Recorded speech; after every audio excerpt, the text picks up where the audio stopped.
అసలు లంచాలు లేని కొలువు చేయబుద్ది కదా. సర్కారు కొలువు అంటేనే లంచాల కొలువు అన్నట్ట. ఇగో గిట్టనే ఫిక్స్ అయిపోయినట్టున్నారు కొందరు. అరే ఏ పని చేయాలన్నా పైసలు అడుగుడేంది, ఆఖరికి 100 రూపాయల కాడికి వెళ్ళి కోట్ల రూపాయలు కూడా గుంజేటోళ్ళు ఉన్నారు. అయితే హన్మకొండ సబ్ రిజిస్ట్రేషన్ ఆఫీస్కు రారి, ఆడ ఆఫీసర్ల పనితనం సుద్దురట గాని. అగ చూడురిగా హన్మకొండ సబ్ రిజిస్టర్ ఆఫీస్లో ఎట్లున్నదో చూసిరా. 500 నోట్లు, 200 నోట్లు, 100 నోట్లు, ఆఖరికి 20 రూపాయల నోట్ల కట్టలు కూడా ఉన్నాయి. అంటే ఇక్కడ ఆఫీసర్ల పనితనం గట్లున్నది అన్నట్టు. పైసలు ఇస్తేనే పని నడుతుందట. ఈడ బల్ల కింద చదివిస్తేనే డాక్యుమెంట్లు చేతులు పెడతారట. కొన్ని అద్దుల సంది ఈ సబ్ రిజిస్టర్ ఆఫీస్లా లంచాలు బాగా నడుతున్నాయని ఫిర్యాదులు అవుతున్నాయి. ఏసీబీ ఆఫీసర్లు ఉరుముల్లేని పిడుగులు లెక్క బేస్తారన్నాడు షేకింగ్ దిగిర్రు. శుక్రవారం కూడా షేకింగ్లు చేసిర్రు. అప్పుడు ఈడ నడిచే రామాయణం ఏందో బయటపడ్డది.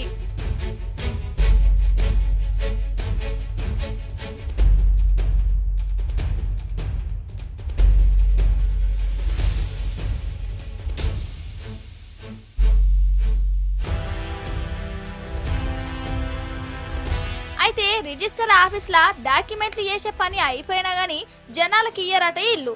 పైసలు ఇచ్చేదాకా నెలల తరబడి తిప్పించుకుంటారటనోళ్ళ. ఎంత ఘోరం ఇది! గిదికేనా సర్కారు కొలువు చేసేది?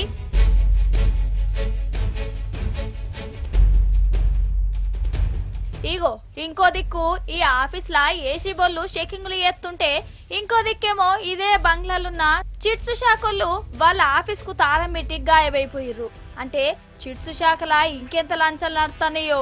ఇక ఈ షేకింగ్లల్లా ఇగో నోట్ల కట్టలు దొరికినాయి.